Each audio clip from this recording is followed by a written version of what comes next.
జై శ్రీరామ్. ఈరోజు భగవద్గీత శ్లోకం 6వ అధ్యాయం ఆత్మ సంయమ యోగం 3వ శ్లోకం. ఆరు రుక్షోర్మునేర్యోగం కర్మ కారణముచ్యతే యోగారూఢస్య తస్యైవ శమః కారణముచ్యతే. యోగాన్ని సాధించాలి అనుకునే మునికి కర్మే సాధనం. యోగాన్ని చక్కగా సాధించిన వ్యక్తికి సంకల్ప త్యాగమే సాధనం. ఇక ఈ రోజున రామచంద్రమూర్తి గురించి చెప్పుదామని నా తపన. ఎందుకో నాకు అది చెప్పాలి అనిపించింది. రామచంద్ర ప్రభు మన జీవితంలో ఎందుకు ఇంత మమేకమైపోయి ఉన్నాడో నాకు ఎందుకో రాత్రి ఒక ఆలోచన వచ్చింది.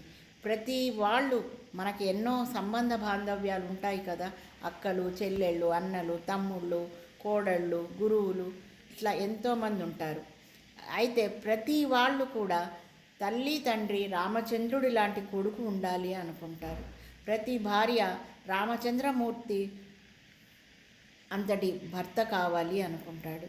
గురువు రామచంద్రుడంతటి శిష్యుడు నాకు దొరికితే బాగుండు అనుకుంటాడు. అన్నదమ్ములు మా అన్నయ్య రామచంద్ర ప్రభువే అని అంటారు, మంచి అన్నయ్య అని ఉంటే. కొడుకులు లవకుశులు, అట్లాంటి రామచంద్రమూర్తికి పుట్టిన లవకుశులు కూడా వాళ్ళు పాపం రామచంద్రమూర్తి దగ్గర ఎక్కువ రోజులు గడపలేదు. కానీ వాళ్ళు ఎవరైనా కవల పిల్లలు పుడితే లవకుశులు అని పెడతారు, రామలక్ష్మణులు అని పెడతారు.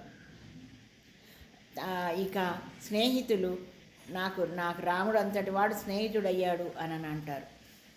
ఆఖరికి రావణాసురుడు కూడా రాముడంతటి శత్రువు నాకు చాలా దొరికాడు అని అంటాడు.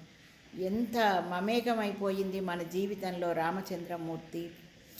రామాయణం రామాయణం రామాయణం. ఇది రామాయణం అంటే ఒక రామచంద్రుడిదే కాదు, సీత కథ కూడా. ఆంజనేయుడు గురువే మనకి గురువు, రామచంద్రుడికి భక్తుడు. ఆయన భక్తి మనం ఇంక చెప్పజాలం కదా.